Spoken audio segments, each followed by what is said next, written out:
ladies and gentlemen. Welcome to the first student lecture of this semester.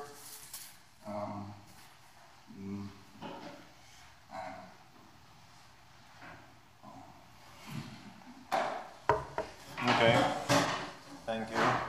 I will begin. So, when I was preparing this lecture, I was told that people really don't have, they're not really familiar with Lacan, so I thought, yeah, I'll do like an introductory lecture instead of just throwing something heavy on the audience. So, let's begin with like a real short, relevant biography of Lacan. This is like the really big headlines, and just to get you mesmerized, I guess. So let's begin. In 1919, Lacan starts studying medicine at the Paris Medical Faculty. Nothing interesting about that. But after that, like in 1920, he becomes involved with the Surrealist movement. He meets André Breton, and this is especially important in Lacanian psychoanalysis because when he meets with André Breton, you can see that there is a new interest in Lacan's life, and he shows interest in modern poetry, and especially surrealism. This is important. Why? Because as I will explain later, Lacan talks a lot about metaphor, and for him, psychoanalytical symptoms that the patient is suffering from, they're really metaphors. And that's where it all begins, from 1920. And there is a quotation here. He says that the Surrealist school led us to take a major step forward. And basically, he's talking about poetry here, like the Surrealist poetry, modern poetry and metaphor in the Surrealist movement. There is another important event in Lacan's life which heavily influenced his philosophy and psychoanalysis, which is that in 1933, he attended a seminar on Hegel's phenomenology of spirit, which was given by Alexander Kojev. And why is this important? Because I will explain this in much more detail later, but suffice it to say that Kojev's reinterpretation of Hegel opened a whole new world for Lacan. In 1938, he becomes a full member of the Société Psychanalytique de Paris. There is an interesting story behind this, which is that he finishes. Everybody knows that if you want to become a psychoanalyst, you have to go. You have to go under analysis for a few years, and then you can become a psychoanalyst. So he finishes his analysis under the supervision of Lobenstein, and then he becomes a full member of the Société Psychanalytique de Paris, and it was the first Freudian society in France. So it was really important for him, I guess. And in 1953, he becomes nominated, and he becomes the president of the society. But things don't last, because 5 months later, he resigns his post. Why? Because his friend Lagache, he is forming his own society, and Lacan wants to be a part of that. He wants to be a part of Lagache's society. And, but there are complications, because the International Psychoanalytical Association does not recognize Lagache's organization. And they fight for it for a few years, and I think after 10 years they say, okay, we would accept you, we would recognize you, but only under the condition that you expel like Lacan. And of course, it was an easy choice for him. It was much better for them to be recognized by the International Psychoanalytical Association, so they let go of Lacan. And why is this important? This is important because it gives Lacan a new charismatic picture.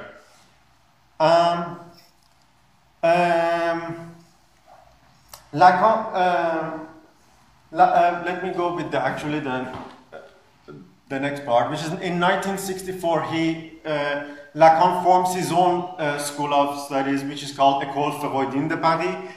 And this gives Lacan a new charismatic picture, because now he's viewed as some lone intellectual who's fighting against the established regime. And he was really unconventional. For example, in 1951, he introduces psychoanalytical sessions of variable length. And he's the first person since Freud to do this. Because everybody knows this. If you go to a therapist or go to a psychoanalyst, there is usually a 50-minute to 1 hour limit, and everything after that is over. It doesn't matter if you're making progress or not. The session is over and you have to leave. And Lacan says that's crap, because like we have to take into consideration the progress, and at each session the situation differs. So it might take me, like for example, like this week it might just take me 20 minutes. Next week when I see the patient, it might take me like 2 hours to explore his unconscious. So I have to take that into consideration. And I really praise Lacan for this, but there is also something else that we have to take into consideration, which is that Freud basically founded the whole psychoanalytical movement as we know it. So basically Freud had to do lots of experiments, which means that when you're doing experiments and you're the first person,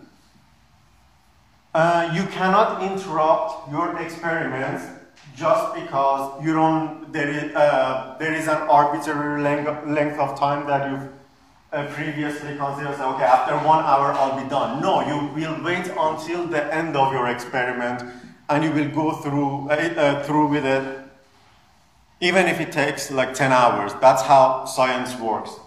And both for Lacan and Freud, psychoanalysis is science. So you cannot just give up after like 1 hour. That's kind of the unconventional attitude that Lacan had. And as soon as like the Société Psychanalytique de Paris found out that Lacan is doing this, they opposed it from the very beginning. These were like the sorts of things that they were opposing. You know, he was just going against the whole regime, and he had his own ideals. So that's about it, the biography. And now let's move on to Lacan's real ideas. We should begin to understand Lacan by the concept of return to Freud. This is a very famous concept that Lacan introduces. The return to Freud, basically this is Lacan's idea about psychoanalysis, is that we need to go back to Freud and reread him over and over again, because he was not content with the way that psychoanalysis was going in France. And for instance, like at the very least, there were really bad translations of Freud. So Lacan insisted that, okay, not only do we need to go back to Freud, but we need to read him in the original German, so we could understand the real Freud. At the heart of this return to Freud is the concept of truth and language. And truth could have different meanings here. For instance, one of them would be that Freud had discovered some truth, but he was not aware that he had discovered them, so it's up to us to point them out. Secondly, Lacan says that the reason why we need to go back to Freud is that because we're all interested in truth, and that's why we need to go back to it. And lastly, which is related to language, is that truth emerges in language.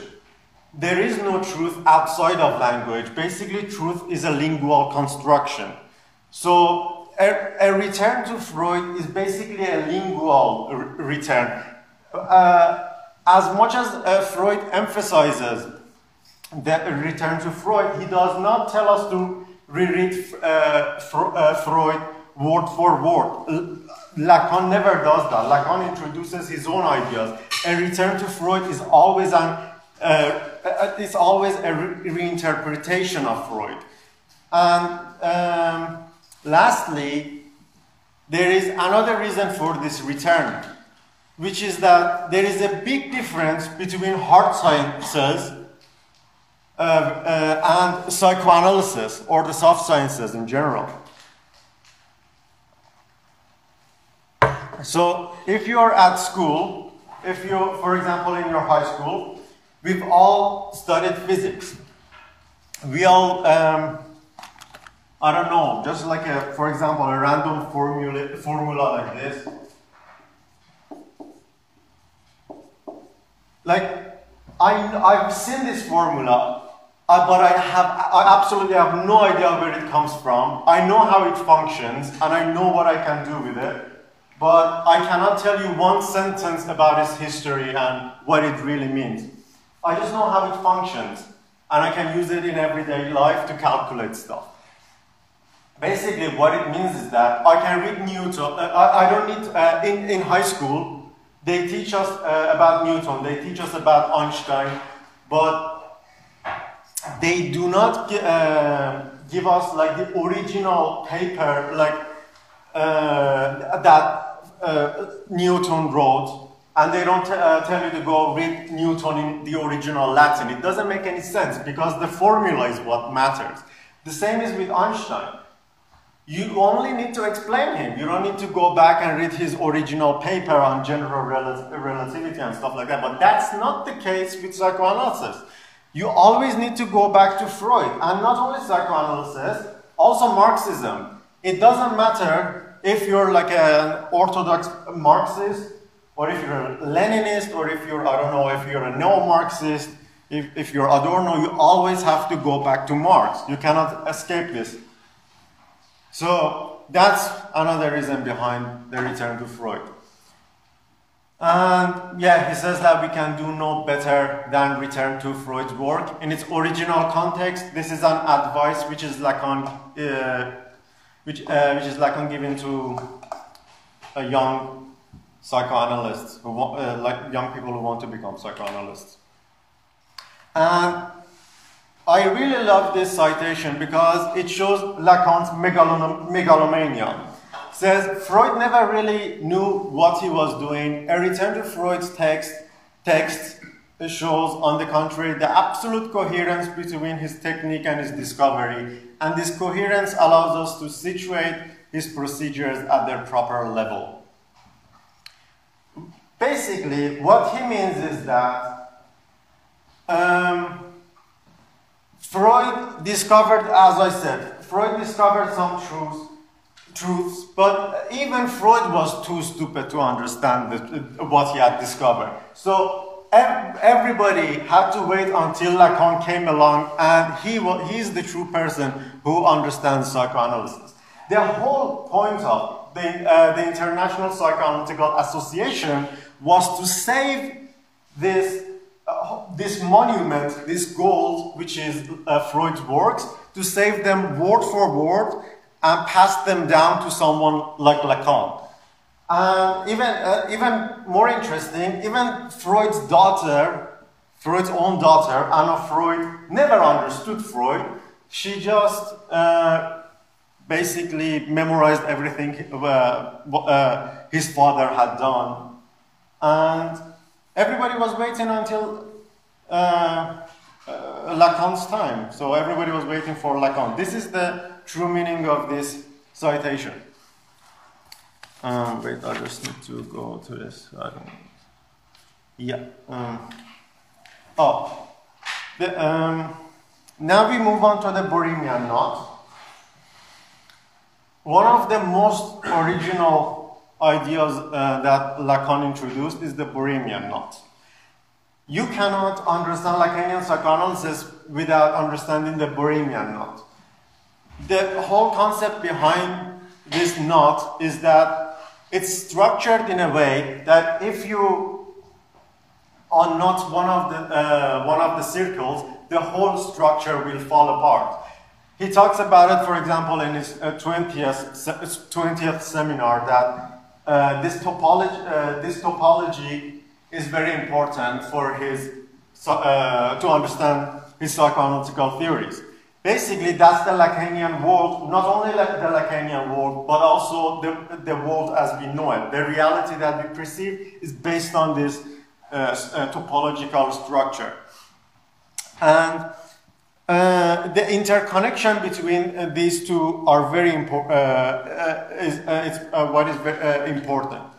For example, like usually when I tell people about this, when I tell them about the Borremian knot, they ask me, okay, it's interconnected, but what happens when you get rid of one of the circles? Technically, that should not happen, that does not happen, but if it happens, it leads to complications. For example, if the symbolic becomes suspended, don't worry, I will explain what they all mean, but just for now, just know that if, for example, if the symbolic becomes suspended, the patient becomes psychotic. What does that mean? It means basically now your universe collapses and you just have you have to lean on the real and the imaginary. So basically, the brutal world. Brute, but I mean like the world as it is, and the imaginary like substanceless images. So that's why you have hallucinations. That's one of the major implications of this suspension, that you will experience hallucinations. And a very short outline of this topology is the imaginary from the 1930s to the 40s, the symbolic from the 50s, and the real from 1960s until 1970s, and actually until the rest of Lacan's life, I would say. But this is like how Lacan's interests shift through time. But there is another strange category. It's actually also a name of one of Lacan's seminars, which is called Le Symptôme. This is a very strange category. The problem with this category is that normally, like when Lacanians try to talk about Lacanian psychoanalysis, they view the imaginary, the symbolic, and the real as a coherent picture. But they treat Le Symptôme as a separate entity because it doesn't fit in the coherent picture that the first three give us. It doesn't fit into that picture. And the whole purpose of Le Symptôme was that to extend the triad and make a tetrad out of it. But just that you would know what Le Symptôme means is that let's start from Le Symptôme and put it behind us. I will explain it so we could move on. Basically, symptom means meaningless enjoyment. It's an older version of the word symptom. We all know what symptom is. Basically, if you're having if something is repressed in you, I don't know, you develop tics or whatever, and you show them as symptoms. You basically translate them into symptoms. So symptoms are fundamentally interpretable, you could say. You can interpret symptoms. They're not meaningless. That's why you go to an analyst, because you're expecting him to analyze your symptoms. But that's not the case with le symptom. If you have a symptom, that means you're just meaninglessly enjoying something, and that's it. And there is nothing more to it. Okay. For example, just to give you a clear example, Lacan distinguishes between passage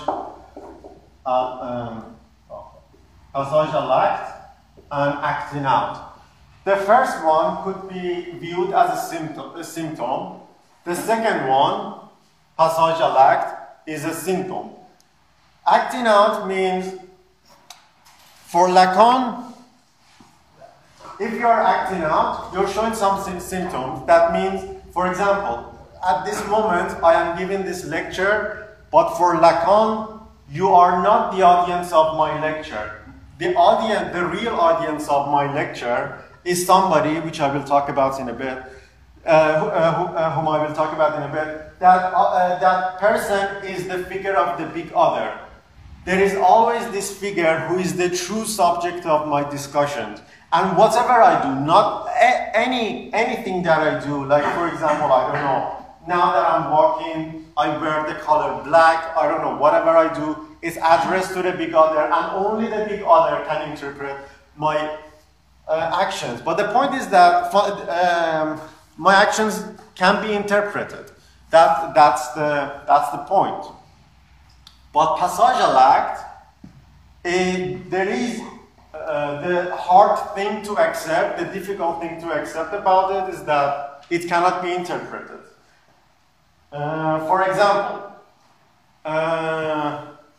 I come from Iran, and a few years ago, I think like it was like 6 years ago, in my country, especially in Tehran, where I was born, there were like riots everywhere. Like it was a terrible situation. There were buses on fire. I don't know, it was real chaos. And I was the only one who was, okay, of course I'm against the regime, but I also opposed the riots. I opposed something like we should make a revolution. I'm like, what does that mean? You need to make a revolution? Because those people who go on the street and set buses on fire, they're just performing just what Lacan called passage à l'acte. They don't know what they're doing. It's not like they're intellectuals. It's not like that. They have no conception of what they're doing. They don't know what they led them into this situation, and they don't know how to get out of it. They're trying to make a revolution, but the true tragedy actually would be that if that actually happened, if tomorrow they would, okay, the government is overthrown, what would you do next? Like, you see the problem with it. Because you're just performing meaningless actions, that doesn't mean that the outcome cannot be guaranteed to be a positive thing. That's the whole concept behind it. Meaningless actions.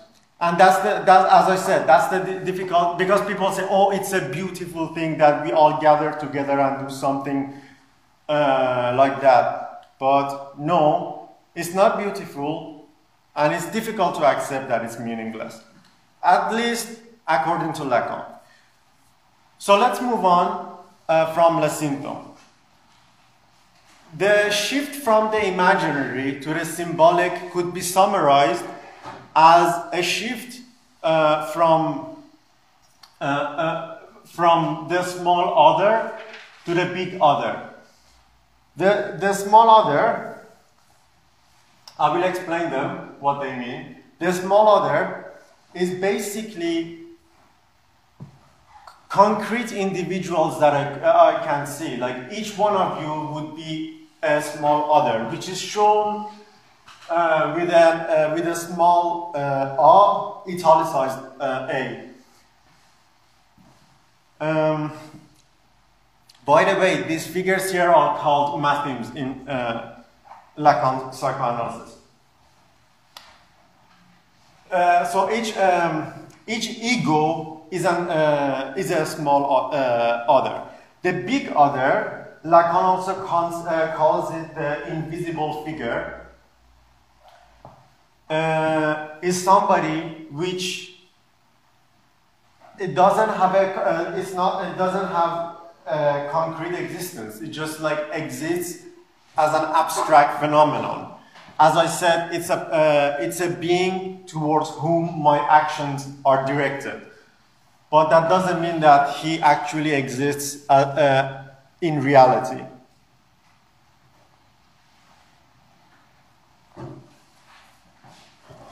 Of course, the figure of the big other could be personified. For example, in someone like especially in figures like God or Stalin, that you just kind of worship and you just put them above. But it doesn't mean that it necessarily has to be so. So a shift from the imaginary to the symbolic is a shift from the small other to the big other for Lacan, and this is very important because now Lacan is not like from the 50s onward. Lacan is not interested anymore. He talks about it a lot, but it's not his primary interest to talk about people. He wants to talk about more abstract things.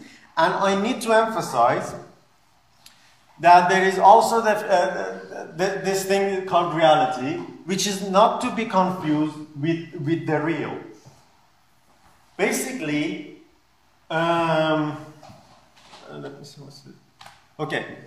Basically, the symbolic would be our life as we know it. Everything that we can interpret, everything that has meaning for us, that would be language, the social structure, that would be the symbolic. But which is also could be called reality. But the real is something that is not symbolized, and it could be equated, not completely, but it could be equated with the Kantian Ansicht or the thing in itself. So you cannot really have a clear conception of the real. That's the whole idea behind the real. So it's not the same as reality.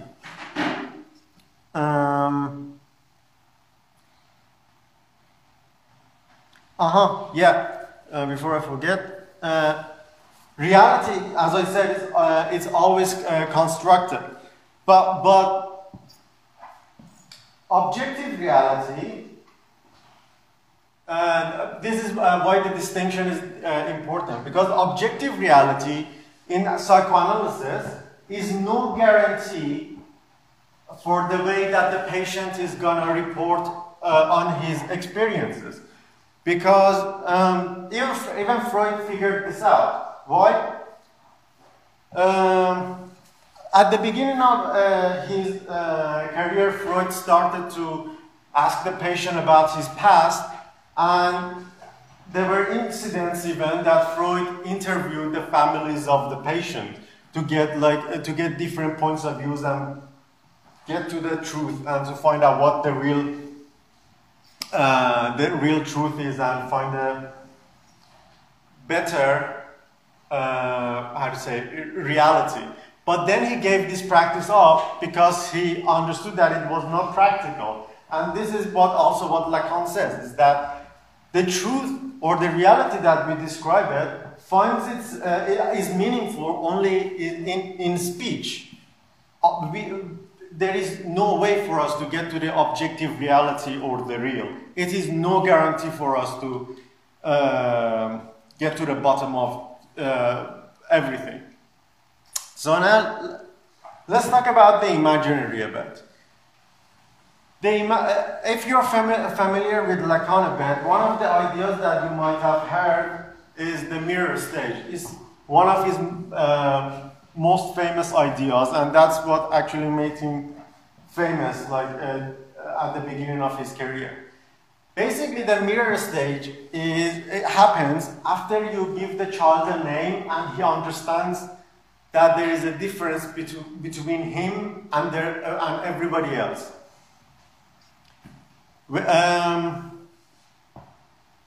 For example, like if imagine me as a child. I'm sitting here, then I see another child next to me. I will look at him and say, "Oh, there is this person, and he is not me, or she is not me." Now I begin to identify with that person, and the point of the mirror stage is that the conception that you have of yourself is based on the conception that you have of the other person. So it's based on comparison and contrast that you form your own ego and you begin to understand yourself. That's the whole idea behind mirror stage, and it's good to emphasize that we actually don't grow out of this. You can ask me about this later because I don't want to talk about it now, but you could ask me that later and I will explain why. But the point is that when we grow, we also continue to identify with other people, and basically our ego is basically, you could mold it it could be molded in different shapes. We never completely grow out of this stage, although it begins during childhood. So also what's important for the imaginary stage is Kojève's influence on Lacan. I'm not sure if you've read his introduction to the reading of Hegel, but I will talk a little bit about it because it's important. Of course, one of the things which is important for Hegel and Kojève is the concept of desire. And it's based on this concept of desire that Lacan's psychoanalysis, big chunks of it are made. What does Kojève say? Kojève says that basically when I become aware of myself, I somehow need to say, oh, everybody wants to become a master, that's the point. And, but the problem is that there are different people around, and I need to fight with them to become a master. And so, when two people, of course, at least there needs to be two people. There need to be like two people for this, so that the fight could happen. So it's like basically a metaphorical fight, you could say, but for Kojève, it actually could be considered a real fight because he was a Marxist and he was reinterpreting Hegel through Marxist glasses, you could say. He was viewing him from that perspective. But the point is that when I get into this fight, one of us, this is a fight for pure prestige, and one of us has to metaphorically give up somehow to become the slave. And the whole reason for this fight is desire. There are two kinds of desire. Basically, I have the animal desire. I'm hungry. The negation of this would be food and the consumption of the food. The consumption of the food would be the negation of this action. I eat food. If I'm sexually frustrated, I would have sex. Like, that's really clear. But in human beings, there is a strange thing which is going on, and that is that desire becomes directed towards desire itself. Or to put it more clearly, stupid things begin to become something desirable. For example, one of Kojève's examples is this, that in wars, medals are important. They are completely useless things, but they don't have any functions. But just because everybody else desires it, it becomes important. Your desire becomes directed towards other people's desire. And that's what gives it importance. So, what does that mean? It means that my desire is another person's desire. This is, where do I have this? Yeah. This is a very famous phrase in Lacan.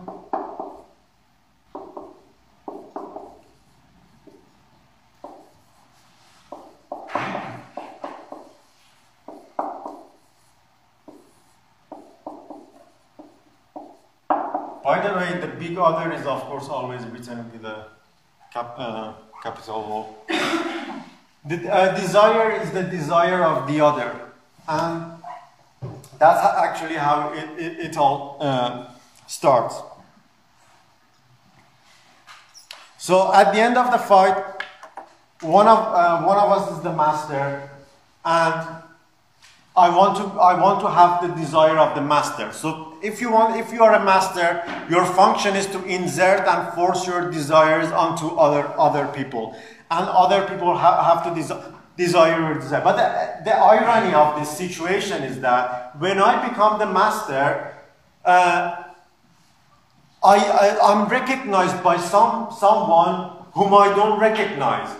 Of course, the other person recognizes me as a master, but I view the other person as a thing or something, or an animal at best. I don't consider him as a human being. This is why for Kojève this fight will eventually lead to a Marxist revolution. But that's not our concern here. But Lacan was really heavily influenced by this.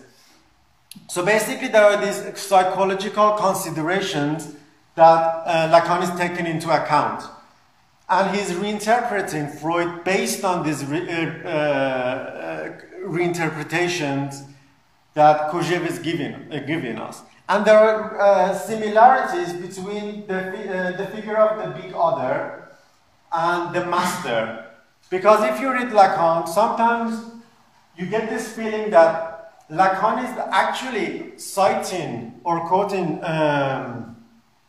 Kojève without giving any credit to him, and he's just replacing the word master for the word like the other, like the big other.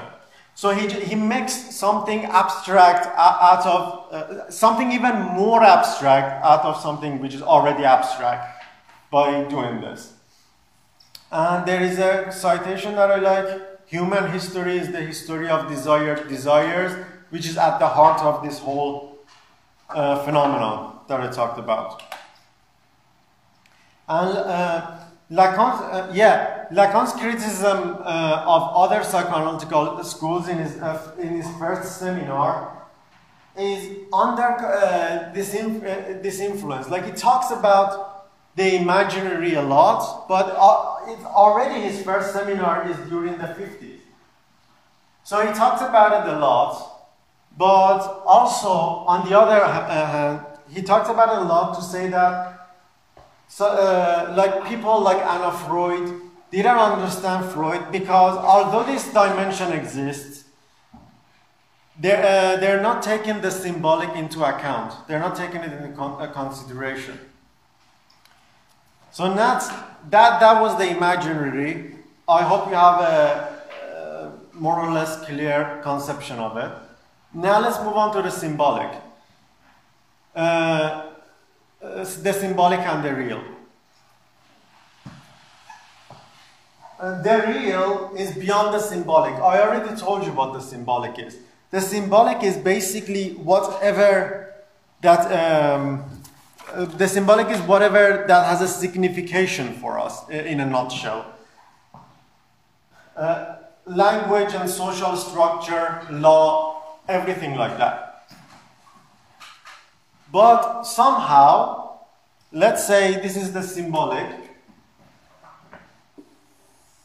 Everything meaningful and coherent is you put it inside here, inside this circle. Whatever stays outside in this region, that's the real. It's not signified. And you don't even, that's the funny part, you don't even sometimes notice that they're not signified. Because of course, if they're not signified for you, if they don't have any signification, how can you become aware of them?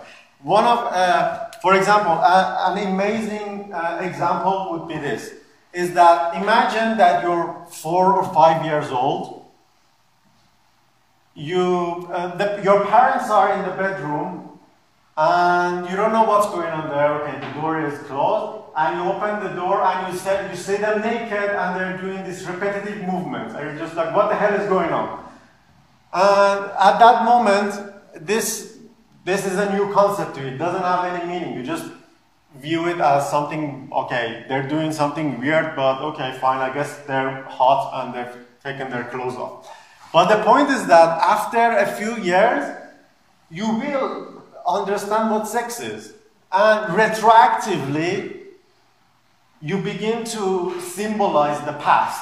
So now what you didn't even notice, and you saw it as something really rudimentary, and you passed and you moved on easily, is now a real big thing for you, that you saw your parents having sex. That's what I mean, that you don't even notice it until it takes on signification. Another point is that it really, this region doesn't have to be outside of the symbolic. It basically could be parts in the symbolic, which these parts which have been left unsignified. You could show them with A, because not A as the other, but A as objet A. This A here means objet.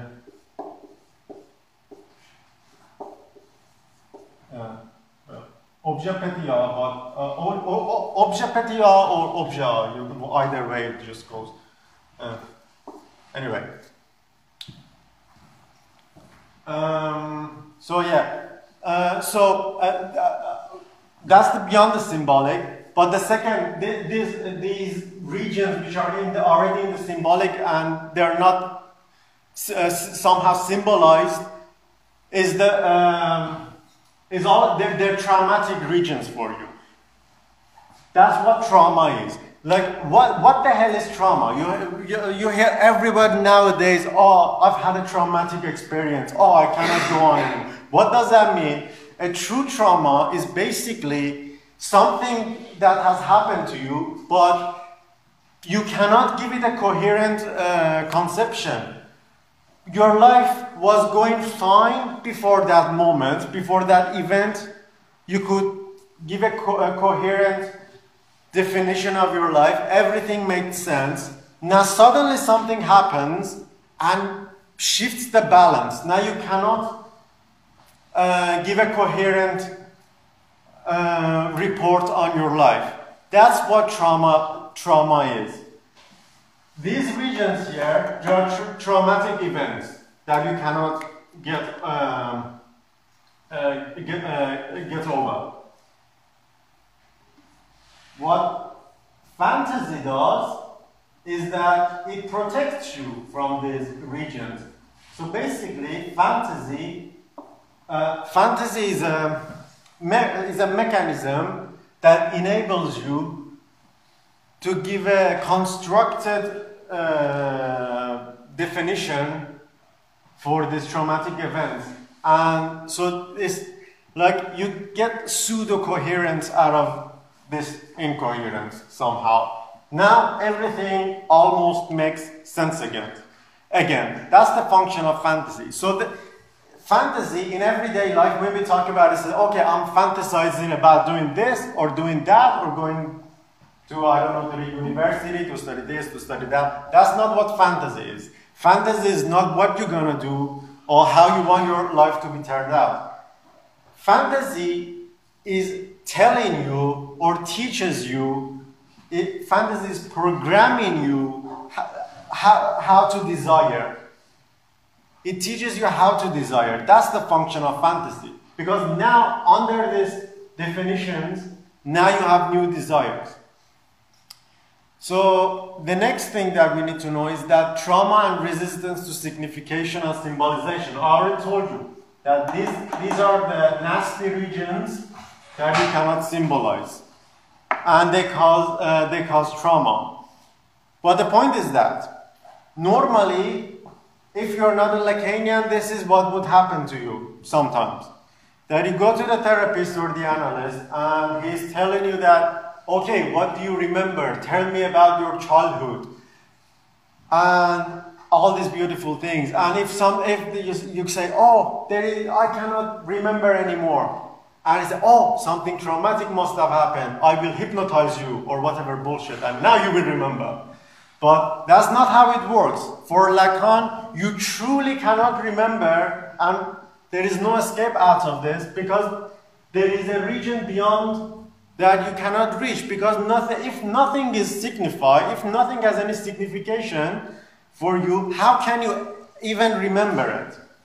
If you didn't even notice it before, how can you even remember it? That's the whole. That's Lacan's problem with, one of Lacan's problem with normal psychoanalysis. Also, I'm not sure if you're familiar with Kierkegaard's work, Repetition. He has a book called Repetition. And at the very beginning of this book, Kierkegaard says, oh, memory, basically memory is backward repetition. So if you just play something at the end, from the beginning, that should be repetition somehow. And Lacan says, no, that's not how memory works. You cannot just repeat something and remember it. Just by repeating it, you will not remember it, just because of this fundamental problem. There is a limit that memory has, and we have to accept it. So, a brief summary of everything that I've said. The imagery is the dimension of the surfaces and appearances, in other words, the visual aspect of things. Or if you want to be more clear, people, or in like abstract analysis, anything that's visual somehow. The symbolic is the dimension of the already signified, the lingual dimension, the real, that which has remained not signified. It is in the real that things are in their neutral form, devoid of any significance. And I would suggest that the symbolic is actually the best start to understand Lacan. If you want to read anything about him or start to, I don't know, explore his ideas, start from the symbolic, because it's a bridge between the two somehow. The imaginary is important mostly for psychoanalysts, I would say, but for philosophers, the symbolic and the real are important. Like they have real significance for them. That's my conception of it. But anyway, let's go on to this, here, the figure of the big other. This is very problematic for some people. If you've read like some of, actually Sokal has an essay which he criticizes Lacan for being an obscurantist, and he says Lacan does not make any sense, and one of his criticisms is the other, because he says Lacan gives us no clear definition of the big other, and he just does whatever he wants with it. And that's he needs to have a definition. You just cannot throw philosophy with obscure philosophy. You cannot throw philosophy around based on obscure words. But I would say, on the contrary, Lacan has a very clear definition of the big other, almost very clear. I mean, there are multiple definitions, but this is basically it. Firstly, the big other could be considered language as a structure. This is the structuralist phase of Lacan. Equating the big other with language. Secondly, the big other could be equated with the symbolic field as a whole, or the symbolic register. Or if you want to be even more specific, it's the symbolic order as the legal fabric of our culture. Thirdly, the big other could be the unconscious. And lastly, it is the invisible figure, as I've said, towards whom our actions are directed. This is actually, I want to focus on the last one. It is more or less my own definition of it. Like, if you want to see if something is truly could function as the big other, you should take this into account. Is it a figure towards whom someone's actions could be potentially directed or not? In any case, if we consider the big other towards whom our actions are directed, it means that we are subject of the other. Okay, we are subject of the other. By the way, when Lacan says subject of the other, he could mean subjected to the other, or the unconscious subject. So if we are subject of the other, that means we are either subject of language, or subject of the symbolic as a whole, or subject of the unconscious. For us to understand what this means, how could we be subjected to the other, we could get some help from Althusser. Althusser has a famous essay called Ideological State Apparatus. In it, he introduces the concept of interpellation. Basically, he's saying that interpellation is how ideology works. Ideology, he gives us an analogy. He says that ideology is basically like an officer. You're just walking on the street, you're minding your own business, and there is this officer who directs you, says, hey, you. That's what the officer says, and you suddenly become aware of yourself, oh, me. And that's what interpellation means. And again, that's what the big other does. He kind of interpellates you. And also, I already said that the big other is equated to the symbolic, and ideology and everything like that is also part of the symbolic. So that's why they interpellate you.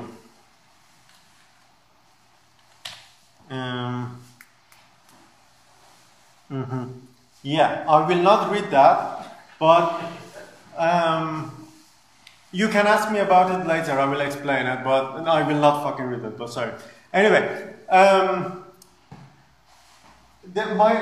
this is, why did I put it there? It's basically a criticism of Slavoj Žižek, because it's difficult. Basically, Lacan is nowadays equated with Slavoj Žižek, and it could be a good thing because it's popularizing him, but there is also a downside, which is that if you're not already familiar with Lacan and you're using Žižek to understand Lacan, there are some complications. And one of those complications is the figure of the other.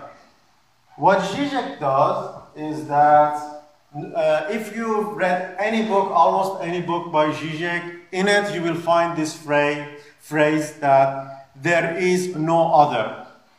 That phrase, which is taken completely out of context. And Lacan says, Žižek says that Lacan says it.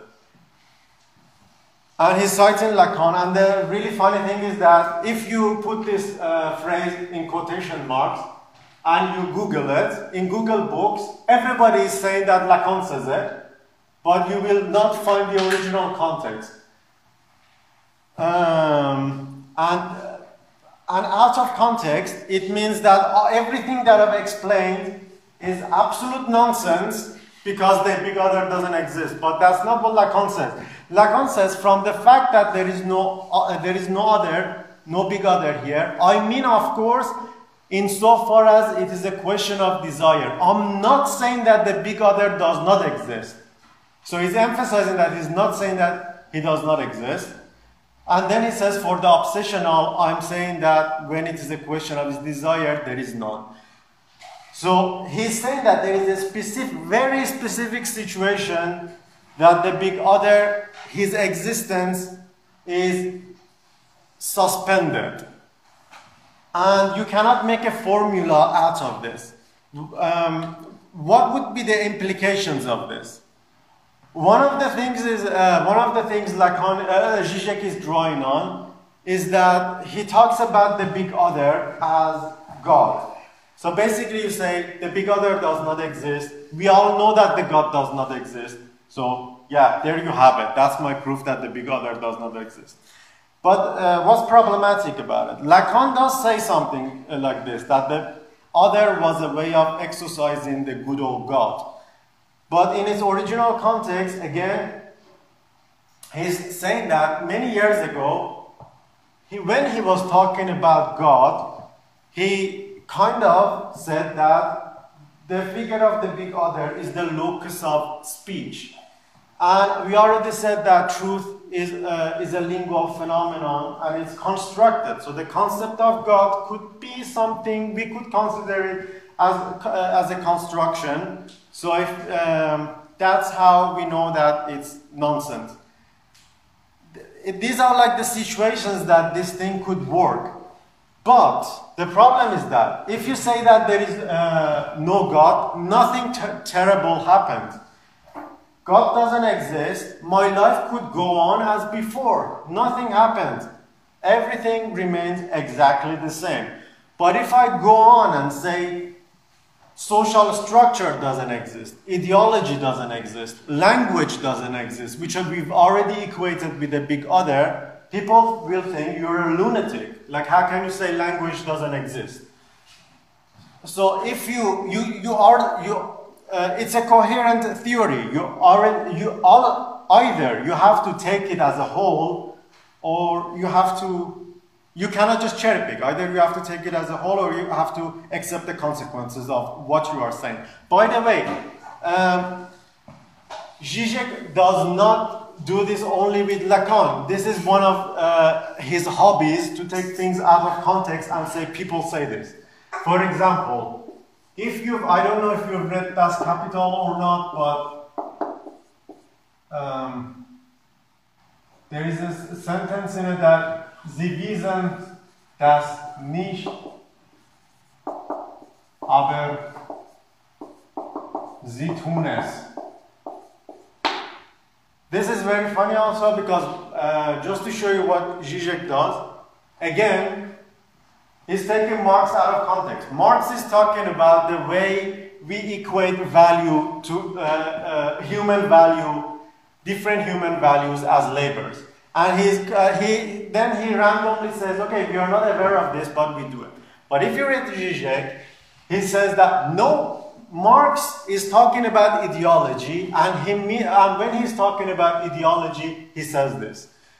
So again, it's not really nice. I mean, you could say this is my interpretation of it, but you cannot just take it out of context. Just let's move on from Zizek. But I get mad. Anyway, there is no okay. Zizek said that there is no other, although Lacan didn't, and although he attributes it to Lacan, but there are things that don't exist, and Lacan says them. For example, there is no meta-language. This is important. There is no meta-language. Basically, it means that we all know what language is. There is a language and we have rules for it and everything is clear. But we cannot step out of this language to look over ourselves to find the limitations of this language. This is one of the reasons that constructing an ideal language in logic fails, because even if you use logic, or even if you use mathematics or whatever to construct a meta language, you are basing that construction on lingual basis. You are using ambiguous words to get into definitions, and you have to accept this.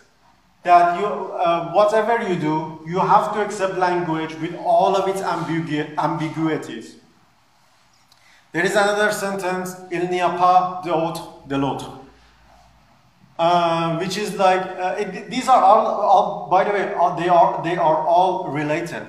The second sentence means that there is no other of the other. The language is a bit convoluted, but Lacan gives us a clear definition after he says this sentence. He says that what this sentence means is that there is no signifier that would guarantee the coherence of a system.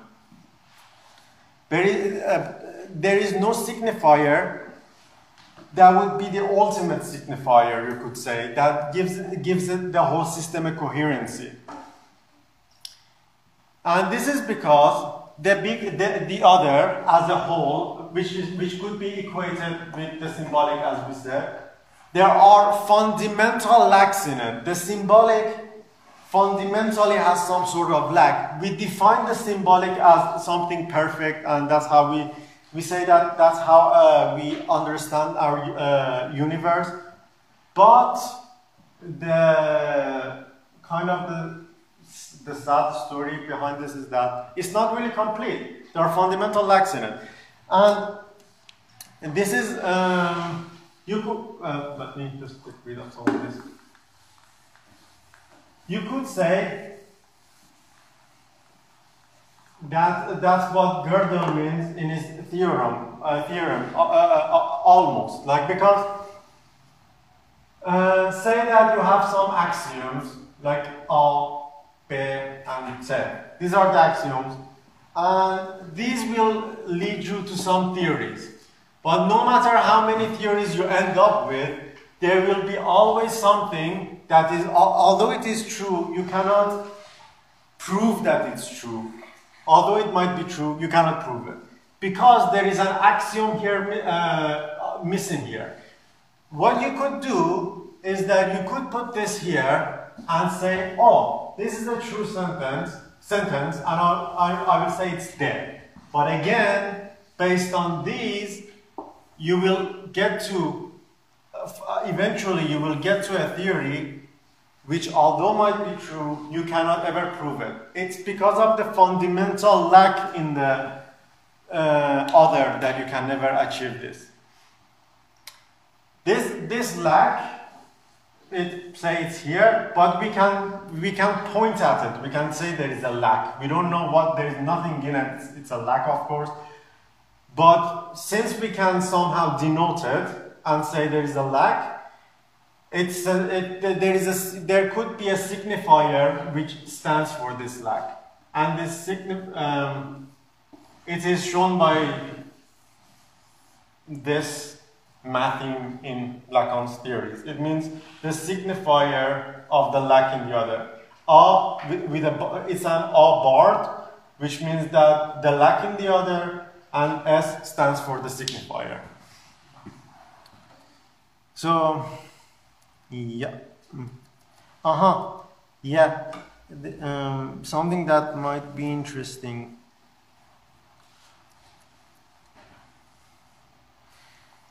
So I said that there is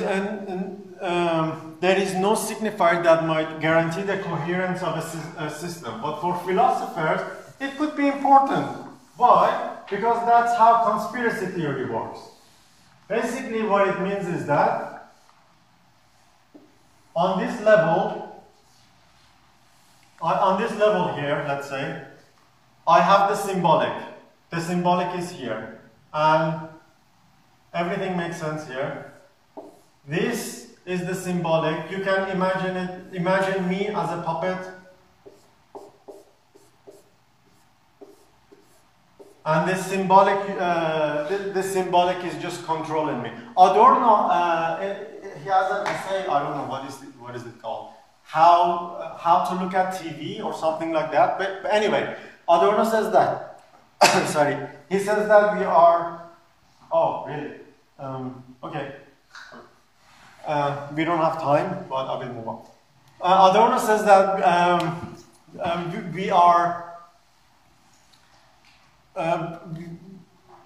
we are basically the puppets of social structures and social rules. It means that we are puppets of the symbolic. But if you imagine that there is something above this symbolic level, and this is controlling the symbolic, this is a meta language or whatever, this is a signifier which is guaranteeing the outcome of this signifier or this whole thing here, then you could say that it's a conspiracy theory, like there is something beyond, like there is God, or there is, I don't know, or for Hitler, like there are the Jews who are controlling everything. And that's the basis of conspiracy theory.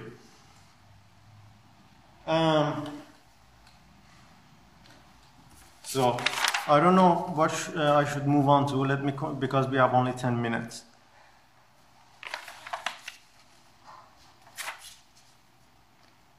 Okay, I will talk about this because it's again the continuation of what I was saying. So there are implications for this lacking the other in the symbolic field. What are the implications? One of them would be that there is always alienation in language. As far as language, as the symbolic exists prior to your existence, you will become. It's not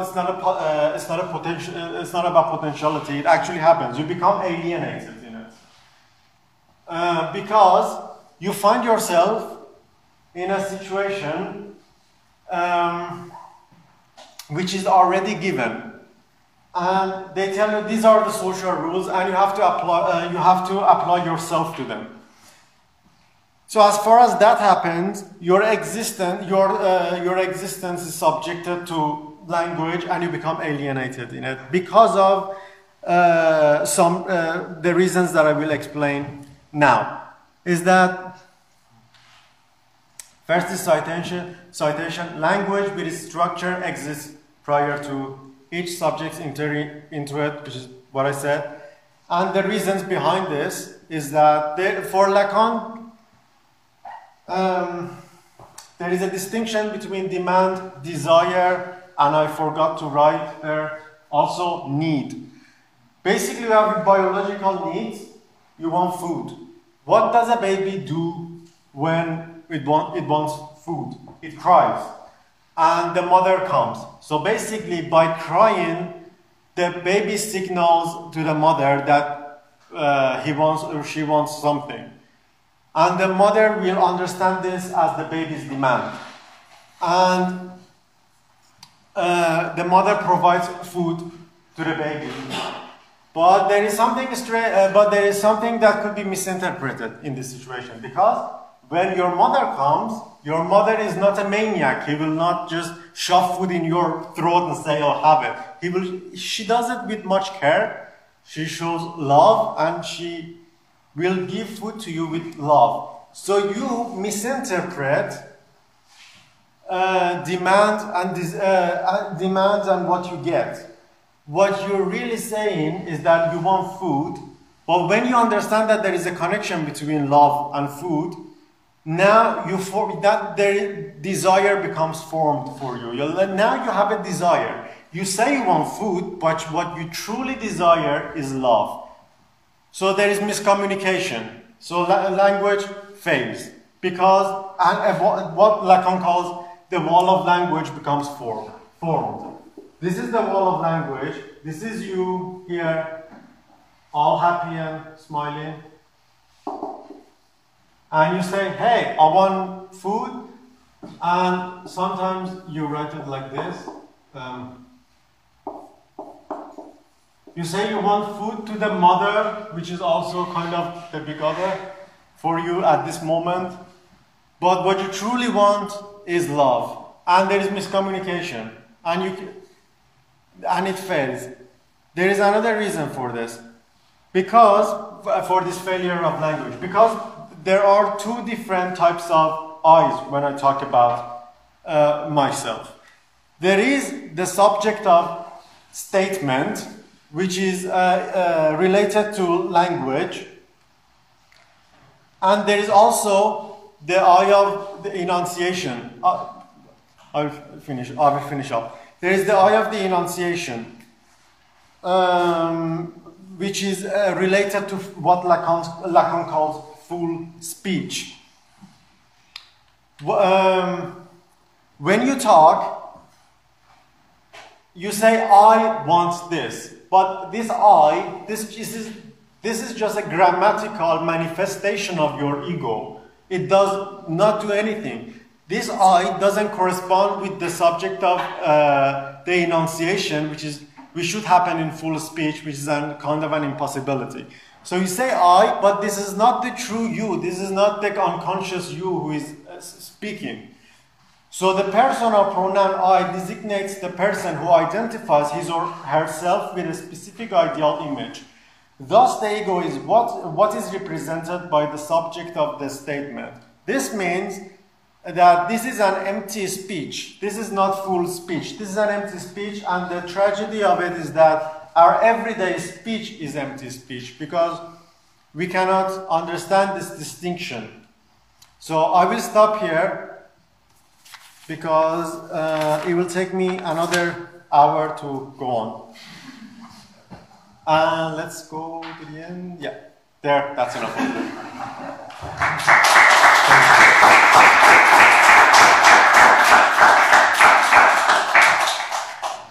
Okay, so thank you for the lecture. We have a little time for questions. So, does anyone have a question?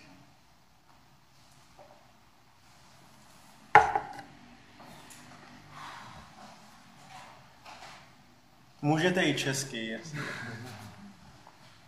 It was an idea and it's hard to process it. Yeah. Today it's,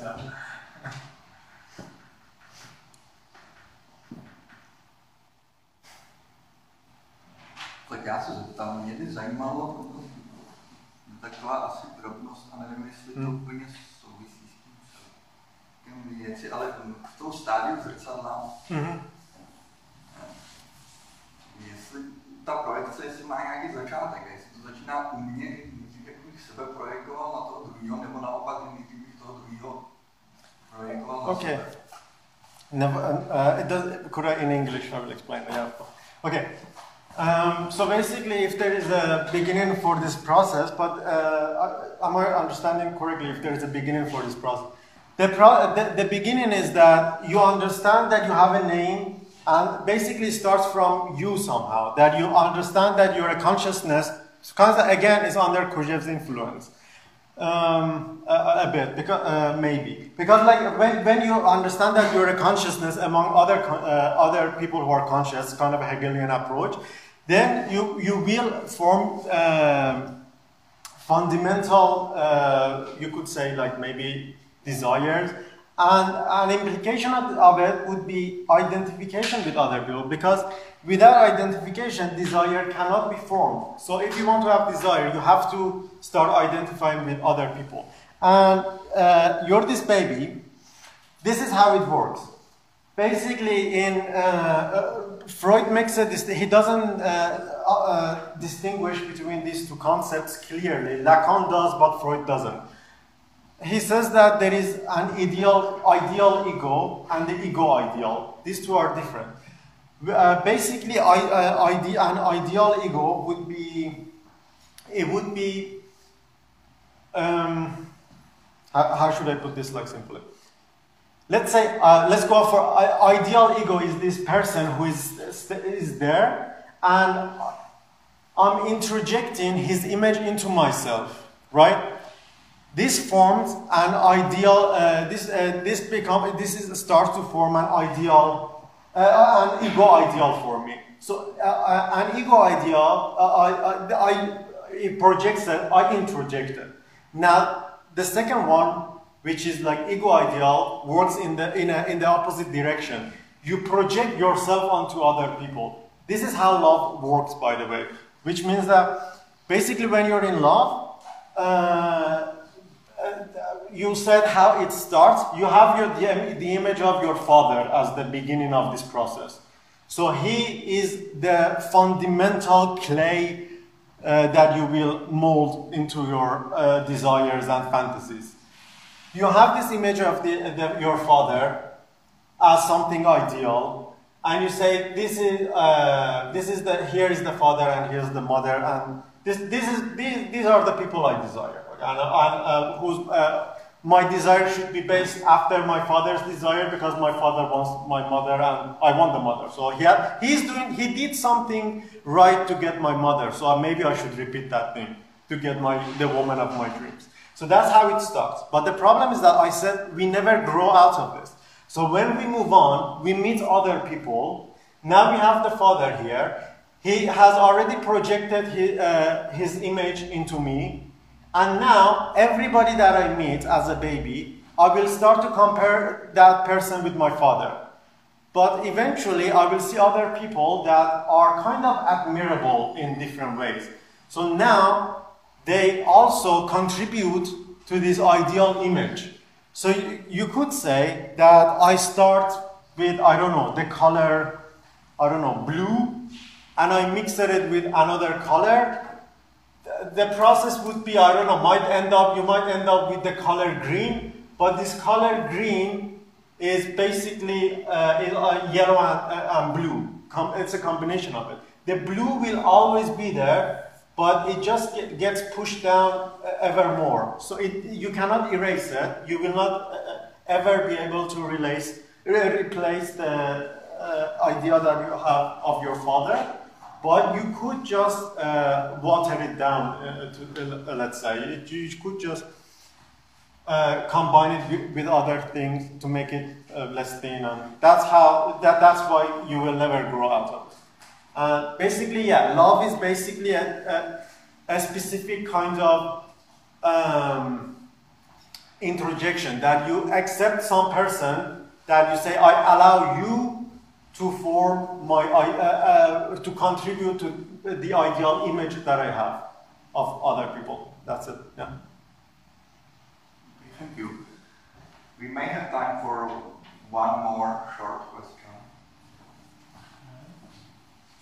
This is a little bit personal. Yeah. I understand that you are understanding Lacan mainly philosophically, as a philosopher.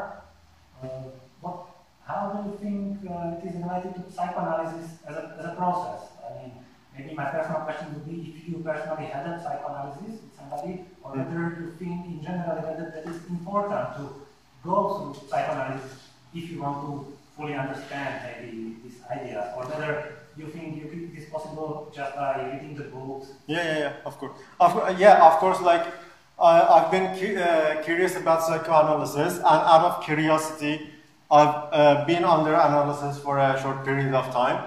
But Lacan is important for analysis because of this reason, and exactly because of his Borremian knot.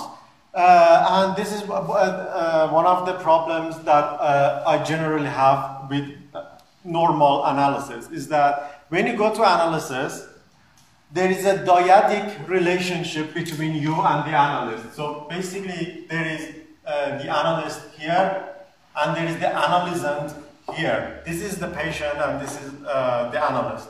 I know they don't like to call it the patient, but let's call it the patient. But this is just you and the analyst. Lacan would say this is a fight between two egos. Basically, what you're doing, you're just functioning in the imaginary field. What you are not taking into consideration is that there is the symbolic field towards whom all of your actions are directed. Like, this is the other here. And Lacan says true analysis should be based on a it should not be based on a dyadic relationship, but on it's a three-way relationship that the analyst has to consider the figure of the other here. And not only that, he has to elevate himself and put himself in the place of the big other. Why?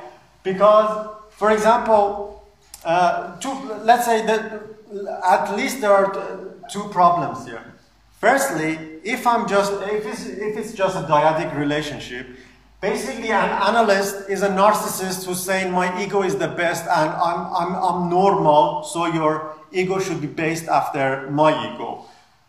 And that's just nonsense, because at least according to Lacan, because there is no normal person. People are either neurotic or psychotic or perverts. There is no normal person. So what you consider normal is basically a neurotic person here. And that's one of the reasons that it fails, because there is no normal image that you could identify with. So, and there is another reason, is that the analyst needs to place himself instead of the figure of the other, is that there are Freudian slips and associations and stuff like that. If you are just view the analysis as a conversation or a normal dyadic interaction, you will not notice everything. The purpose of analysis is to use full speech, which is only possible from this position, to tell the subject about not I said that there are two different persons. There are two different eyes. One is the eye of enunciation and one is the eye of statement. So the analyst, this is my final sentence, the analyst needs to understand that there is a distinction, and through full speech say that this is the true you. Behind this, you say I, but there is somebody else behind. There is an unconscious behind this, and it's not just theory. There is a barrier which you need to step over, and that only happens from this place. So that's it. Okay, so thank you once again. You're welcome. Thank you. Thank you all for coming. And if you'd like to continue the discussion in a less formal setting, we have a reservation at the Café Řetězová.